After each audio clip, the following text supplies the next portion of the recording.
राम राम राम राम राम राम कालाकोटे चुतिया कति रहेछन् अझै एमालेका झोले कुकुरहरू। राम राम राम राम पुरै यो कालाकोटे जति एमालेका झोले रहेछन्।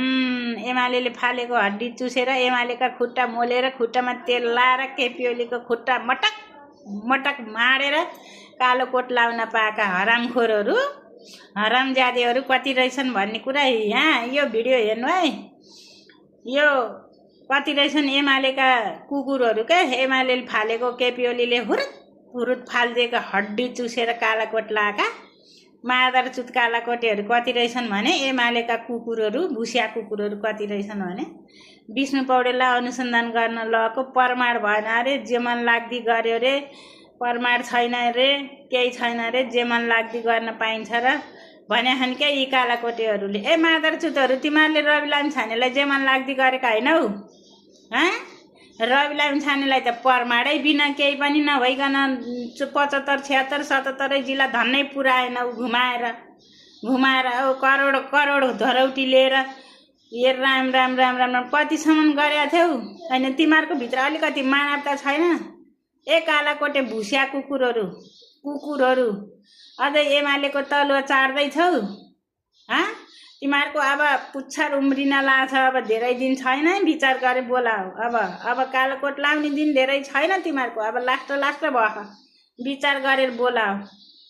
एमालेका जति मान्छे जतिलाई छुनै नहुने हो, अनुसन्धान गर्नै नहुने हो, सोधपुछ गर्नै नहुने हो, तिमीहरूलाई जे पनि गर्न छोडिदिने हो। तिमीहरू कालाकोट लाएर कानुन पढेर आएका हौ त्यहाँ अदालतमा कि केपी ओलीको खुट्टामा तेल धसेर केपी ओलीको तलुवा गरेर आएका हौ। ए हरामखोरहरू अलिकति दिमाग लगाएर बोलाऊ। तेरीमा साला हो। एमालेका मान्छेलाई छुनै नहुने, एमालेका मान्छेलाई अनुसन्धान गर्नै नहुने, के प्रमाण चाहियो? त्यसका घर पैसा गर्ने मेसिन देखिया छन्, त्यसले उता 60-70 बिघा जग्गा अर्काको नाममा लगेर लुकाएर राखेको प्रमाण भेटियो। के प्रमाण चाहियो तिमीहरूलाई? गान्ने प्रमाण चाहियो अब। ए हरामजादेहरू केपी ओलीले पालेका भुसिया कुकुरहरू कति रहेछन् त नि एमालेका झोले अझै कालाकोट लाएका के। यिनीहरू जतिलाई बर्खास्त गरेर यिनका कालाकोट खोसेर आगो लगाइदिन पर्छ अनि बल्ल ठिक हुन्छ के।